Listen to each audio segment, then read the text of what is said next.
મિત્રો આજે આપણે વાત કરવાના છીએ રેશન કાર્ડ ધારકો માટે ઈ કેવાયસી બાબતે, જેમાં તમારા રેશન કાર્ડનું કેવાયસી તો તમે કરી શકો, પરંતુ અન્યના રેશન કાર્ડનું કેવાયસી તમારે કરવું હોય તો તમે માય રાશન એપ્લિકેશનમાં અકાઉન્ટ સ્વિચ કેવી રીતે કરી શકશો એના વિશે પણ આજે આપણે આ વિડીયોની અંદર માહિતી મેળવવાના છીએ. તો વિડીયોને પૂરો જોવા વિનંતી.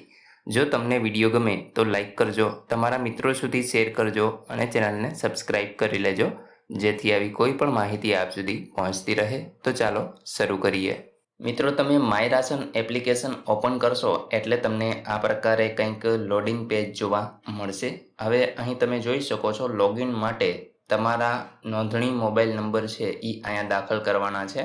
અથવા તો મિત્રો, જો તમે અહીંયા નવું જ એકાઉન્ટ બનાવવા માંગતા હોય તો નવા વપરાશકર્તા આ ઉપર તમારે ક્લિક કરી દેવાનું રહેશે.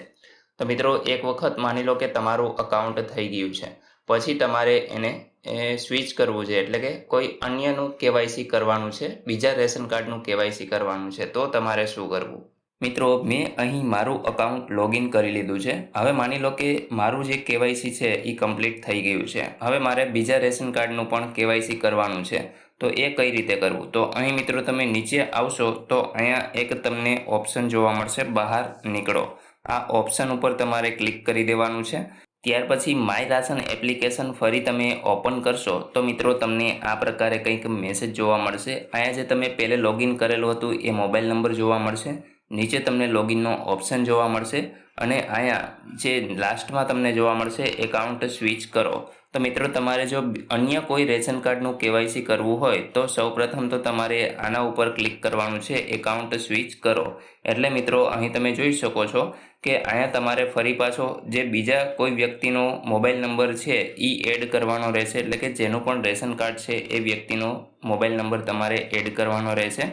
અને સૌપ્રથમ જો એનું એકાઉન્ટ ન હોય તો મિત્રો અહીંયા આગળ એ જ રીતે તમારે એનું ફરી પાછું એકાઉન્ટ છે એ બનાવવાનું રહેશે અને ત્યાર પછી લોગિન કરી અને તમારે ઈ કેવાયસી એનું કરવાનું રહેશે. તો આ રીતે મિત્રો તમે કોઈ અન્ય વ્યક્તિનું રેશન કાર્ડનું ઈ કેવાયસી કરવાનું હોય તો આ રીતે એકાઉન્ટ બનાવી અને કરી આપી શકો છો. તો મિત્રો, આશા રાખું છું કે આ વિડીયોની અંદર તમને તમામ માહિતી મળી ગઈ છે. બાકી ઈ કેવાયસી કેવી રીતે કરવું અથવા તો તમને એમાં કયા કયા પ્રશ્નો ઉદ્ભવે છે એના વિશેના જવાબો વિશેનો વિડીયો આપણે પહેલાં જ બનાવેલો છે. તે ઉપરાંત કેવાયસી કરવા વિશેનો વિડીયો બનાવેલો છે અને જે પણ તમને તકલીફો પડતી એ તમામ માહિતી છે એ વિડીયોમાં આપેલી છે. તો તમે એ વિડીયોને જોઈ લેજો. ડિસ્ક્રિપ્શનમાં તમને એ બધા જ વિડીયોની લિંક મળી જશે. તો ત્યાંથી તમે સરળતાથી એ જોઈ અને જાતે જ ઈ કેવાયસી કરી શકો છો. તો મિત્રો, આશા રાખું છું કે આ વિડીયોની અંદર તમને તમામ માહિતી મળી ગઈ છે. તેમ છતાં પણ કોઈ પ્રશ્ન હોય તો તમે કોમેન્ટ દ્વારા પૂછી શકો છો.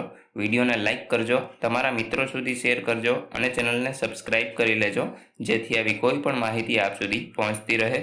વિડીયો જોવા બદલ આપનો ખૂબ ખૂબ આભાર. મળીએ એક નવા વિડીયો સાથે. ત્યાં સુધી જય હિન્દ.